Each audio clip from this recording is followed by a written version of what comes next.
ಎಲ್ಲರಿಗೂ ನಮಸ್ಕಾರ. ನಾನು ಯೂಟ್ಯೂಬ್ ಚಾನಲ್ಗೆ ಸ್ವಾಗತ. ಇಂದಿನ ವಿಡಿಯೋದಲ್ಲಿ ನಾನು ಪಿ ಲಂಕೇಶ್ ಇವರು ಬರೆದಂತಹ ರೊಟ್ಟಿ ಈ ಕಥೆಯನ್ನು ನಿಮ್ಮ ಮುಂದೆ ಪ್ರಸ್ತುತಪಡಿಸ್ತಾ ಇದ್ದೇನೆ. ಅದಕ್ಕೆ ಸಂಬಂಧಿಸಿದ ಹಾಗೆ ಈ ಪ್ರಶ್ನೆಗಳನ್ನು ನೋಡಿ. ರೊಟ್ಟಿ ಕಥೆ ಹಸಿವಿನ ಸುತ್ತ ಹೆಣೆದಿರುವ ಕಾಲ್ಪನಿಕ ಸೃಷ್ಟಿ ವಿವರಿಸಿ. ಎರಡನೇ ಪ್ರಶ್ನೆ, ಹಸಿವಿನಿಂದ ಶೋಷಣೆ ಎಂಬುದನ್ನು ರೊಟ್ಟಿ ಕಥೆಯು ಹೇಗೆ ವಿಶದಪಡಿಸುತ್ತದೆ ವಿವರಿಸಿರಿ. ವಿದ್ಯಾರ್ಥಿಗಳೇ, ಈ ಕಥೆಯನ್ನು ಸರಿಯಾಗಿ ಕೇಳಿಸಿಕೊಳ್ಳಿ. ಈ ಎರಡು ಪ್ರಶ್ನೆಗಳಿಗೆ ಅಥವಾ ಬೇರೆ ಯಾವುದೇ ರೀತಿಯಲ್ಲಿ ಪ್ರಶ್ನೆಯನ್ನು ಕೊಟ್ಟರೂ ಕೂಡ ನೀವು ಉತ್ತರವನ್ನು ಬರೆಯಬಹುದು. ಸರಿ ವಿದ್ಯಾರ್ಥಿಗಳೇ, ನಾವೀಗ ಕಥೆಯನ್ನು ನೋಡ್ತಾ ಹೋಗೋಣ. ಸಿಂಗಾರಪೇಟೆಯ ಸ್ಟೇಷನ್ನಲ್ಲಿ ವಾರದ ಕೆಳಗೆ ರೈಲಿನಿಂದ ಇಳಿದಾಗ ಆಕೆ ಸರಿಯಾಗಿ ಗಮನಿಸಿರಲಿಲ್ಲ. ಅತ್ತಿಂದಿತ್ತ ಇತ್ತಿಂದಿತ್ತ ಓಡಾಡುವ ಕೂಲಿಗಳು, ಹರಿದ ಬಟ್ಟೆ, ಕೊಳಕು ಮೈ, ಕಂಕುಳಲ್ಲಿ ಮಕ್ಕಳು, ಸ್ಟೇಷನ್ ತುಂಬ ಇಂಥವರೇ. ಗೋಡೆಗಳ ಮೇಲೆಲ್ಲ ತನಗೆ ಅರ್ಥವಾಗದ ಬಣ್ಣದ ಚೀಟಿಗಳು, ಬೈದಾಟಗಳು. ಸ್ಟೇಷನ್ನಿಗೆ ಹಿಂಭಾಗಕ್ಕೆ ಒತ್ತಟ್ಟಿನಿಂದ ನೆಲದಿಂದ ಆಕಾಶದ ತನಕ ಹೊಗೆ. ಊರೊಳಗೆ ಹೋದರೆ 10 ಮೆರವಣಿಗೆ. ಅಂಥ ಹಲವು ಮೆರವಣಿಗೆಯ ಬ್ಯಾನರ್ ಬೋರ್ಡುಗಳನ್ನು ತಿಳಿಯಲು ಯತ್ನಿಸಿದ್ದಳು. ಸಾಧ್ಯವಾಗಿರಲಿಲ್ಲ. ಬಾಣಂತಿ ಮಗಳ ಹತ್ತಿರ ಚರ್ಚಿಸಲು ಯತ್ನಿಸಿದ್ದಳು. ಆದರೆ ಮಗಳು ಹೆದರಿದಂತಿತ್ತು. ತನ್ನ ಗಂಡನ ಬಗ್ಗೆ ಮಾತನಾಡಲು ತಾಯಿ ಹವಣಿಸುತ್ತಿರಬಹುದು ಎಂದು ಹಾರಿಕೆಯ ಉತ್ತರ ಕೊಟ್ಟು ಸುಮ್ಮನಾಗಿದ್ದಳು. ಅಳಿಯ ಆಫೀಸಿನಿಂದ ಬಂದಾಗ ಮಾತನಾಡಲು ಅವಕಾಶ ಕೊಡದೆ ಹೊರಟು ಹೋಗುತ್ತಿದ್ದ.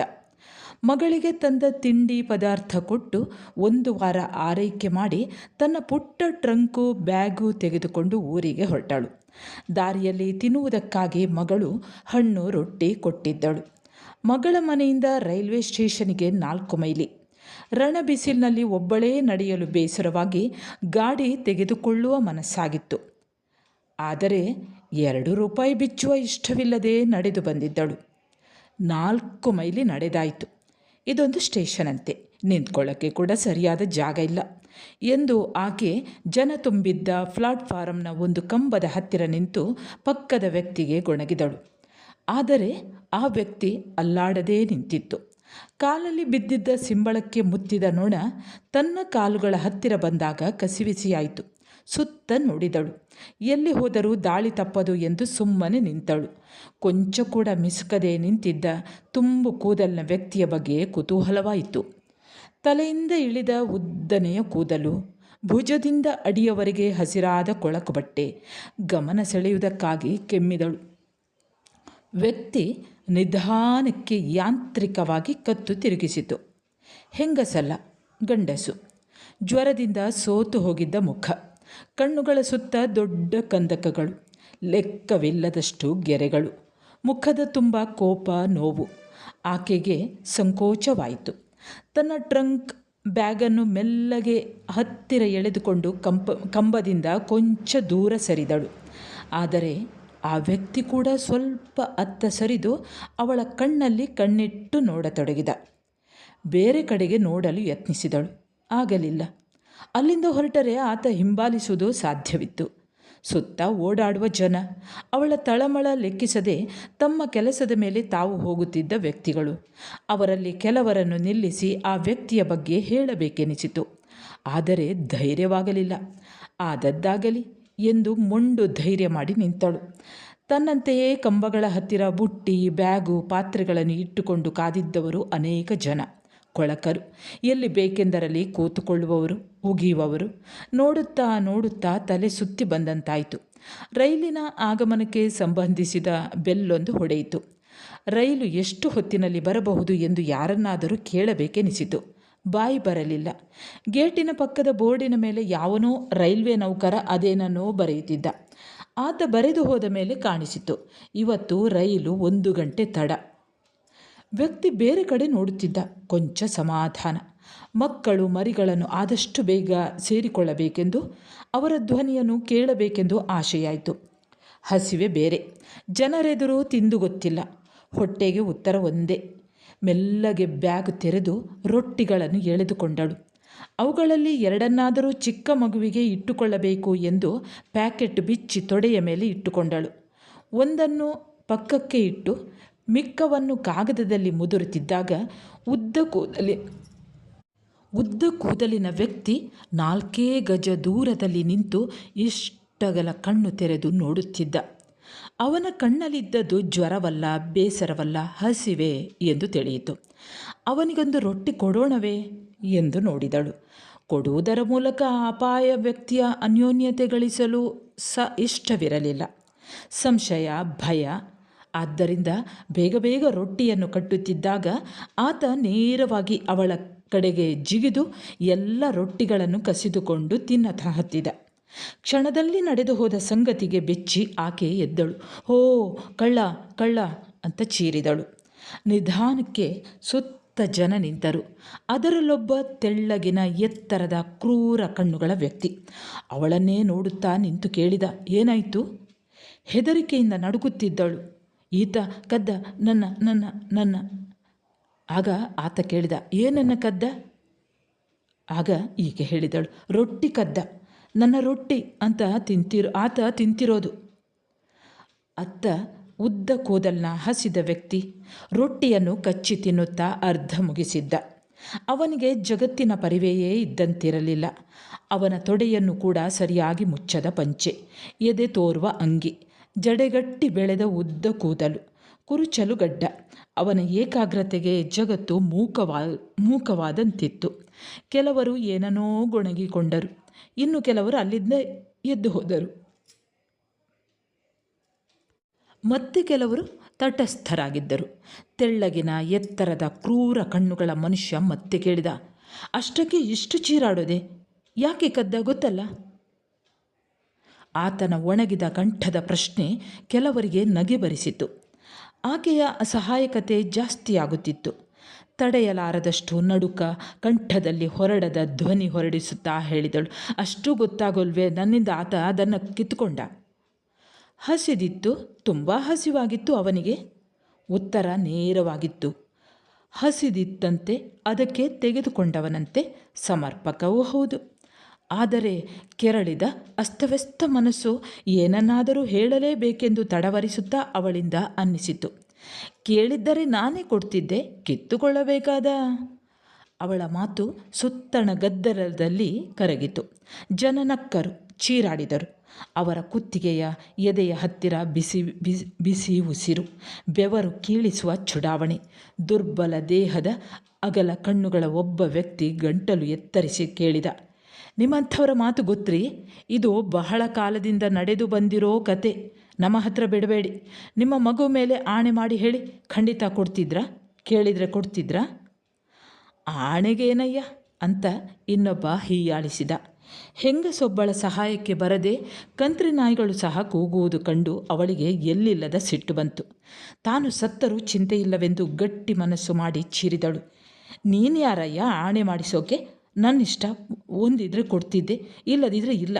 ಹೆಂಗಸಿನ ಕೈಯಿಂದ ಕಿತ್ಕೊಂಡು ಆ ನಾಯಿ ತಿಂತಿದ್ರೆ ಬೈತಿದ್ದೀರಲ್ಲ, ನಾಚಿಕೆ ಆಗಲ್ವಾ? ನಿಮಗೆ ಯಾರಿಗೂ ಹೆಂಡತಿ ಮಕ್ಕಳು ಇಲ್ವಾ? ಥು, ನಾಯಿಗಳ. ಹಾಗಾದರೆ ನಾವೆಲ್ಲ ನಾಯಿಗಳ? ಮತ್ತೇನು, ದೂರ ಸರಿ, ನನ್ನ ಮುಟ್ಟಬೇಡ.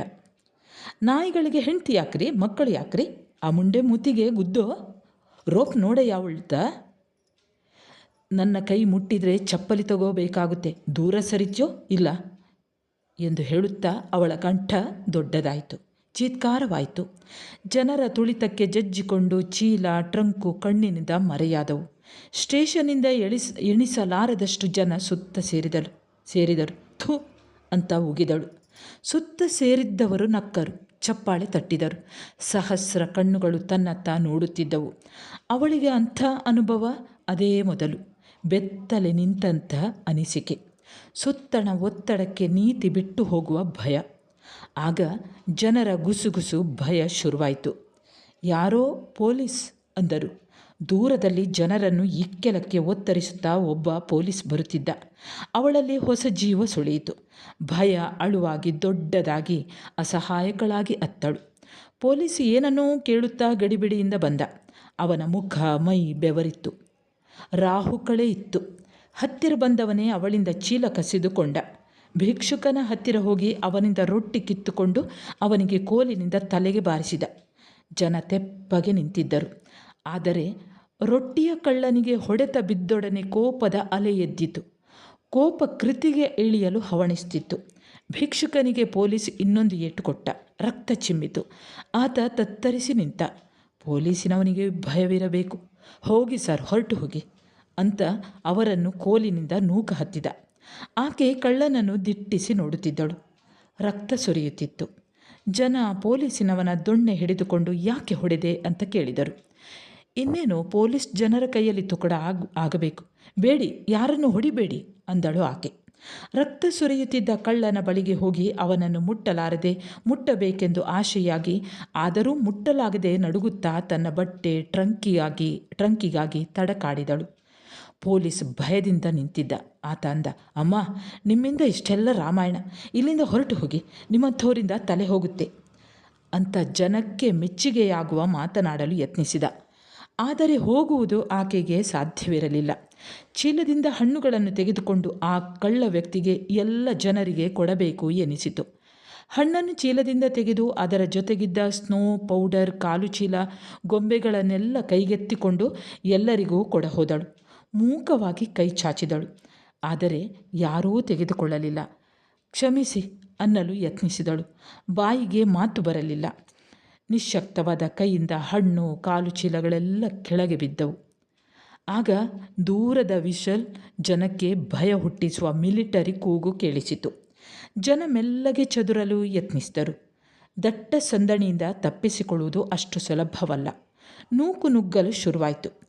ತಟಸ್ಥವಾಗತೊಡಗಿದ್ದ ಪೊಲೀಸ್ ಹೊಸ ಹುಮ್ಮಸ್ಸಿನಿಂದ ಜನರಿಗೆ ಲಾಠಿ ಪ್ರಹಾರ ಹತ್ತಿದ. ಆಕೆ ಬೇಡಿ, ಹೊಡಿಬೇಡಿ ಅಂದಳು. ಯಾರಿಗೂ ಅವಳ ಮಾತು ಕೇಳಿಸಲಿಲ್ಲ. ರಿಸರ್ವ್ ಪಡೆ ಜನರ ಮೇಲೆ ಎರಗಿತು. ಪೊಲೀಸ್ನವನು, ನೋಡಿ, ಈ ಜನರ ತರಲೆ ಯಾವಾಗಲೂ ಇದ್ದದ್ದೇ, ಬನ್ನಿ, ಈಗ ಎಲ್ಲರೂ ತೊಲಗ್ತಾರೆ ಅಂತ ಅವಳ ರಟ್ಟೆ ಹಿಡಿದು ಎಳೆದ. ತೋಳನ್ನು ಸುತ್ತಿ ಬೆನ್ನನ್ನು ಹಾದು ಮೊಲೆಗಳನ್ನು ನೇವರಿಸುವ ಆ ಪೊಲೀಸ್ ಕೈ ಅವನಿಂದ ಬಿಡಿಸಿಕೊಳ್ಳಲು ಯತ್ನಿಸಿದಳು. ಅವರು ಯಾಕೆ ಜನಕ್ಕೆ ಹೊಡಿತಿದ್ದಾರೆ? ಬೇಡಿ, ಹೊಡಿಬೇಡಿ, ನಾನು ಬರೋಲ್ಲ, ನೀವು ಹೋಗಿ, ನನ್ನಷ್ಟಕ್ಕೆ ನನ್ನ ಬಿಡಿ ಅಂದಳು. ಆದರೆ ಆತ ಬಿಡಲಿಲ್ಲ. ಬೆವತ ಎದೆಯನ್ನು ಒತ್ತಿದ ಅವನ ಖಾಕಿ ಎದೆ, ನಿನಗೇನೂ ತಲೆ ಸಮವಿಲ್ಲ, ಬಾ ಮಹಾರೈತಿ, ನಮ್ಮ ಪ್ರಾಣಕ್ಕೆ ಬರುತ್ತೆ, ಸುಮ್ಮನೆ ಬಾ ಅಂದ ಪೊಲೀಸ್. ರಿಸರ್ವ್ ದಳದ ಪ್ರಭಾವ ಜೋರಾಗಿತ್ತು. ಜನ ದೂರಕ್ಕೆ ಹೋಗಿ ನಿಂತು ನೋಡುತ್ತಿದ್ದರು, ಕ್ರೂರವಾಗಿ ಸೇಡು ತುಂಬಿದ ಕಣ್ಣುಗಳಿಂದ. ಆದರೆ ರೊಟ್ಟಿಯ ಕಳ್ಳ ಅದೇ ಕಂಬದ ಹತ್ತಿರ ರಕ್ತ ಸುರಿಸುತ್ತಾ ನಿಂತು ಅವಳನ್ನೇ ನೋಡುತ್ತಿದ್ದ. ಪೊಲೀಸ್ ಅವಳನ್ನು ದರ ಎಳೆದೊಯ್ದು ರಿಸರ್ವ್ ಮಂದಿಯ ಹತ್ತಿರ ಬಿಟ್ಟ.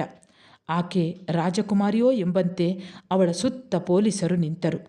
ಅಲ್ಲಿಂದ ಓಡಿ ಹೋಗಿ ಗುಂಪಾಗಿ ದೂರದಲ್ಲಿದ್ದ ಜನರಲ್ಲಿ ಸೇರಿಕೊಳ್ಳಬೇಕು ಎಂದು ಆಕೆಗೆ ಆಶೆಯಾಯಿತು. ಅವರಿಂದ ಹೊಡೆತ ತಿನ್ನಬೇಕು ಅನಿಸಿತು.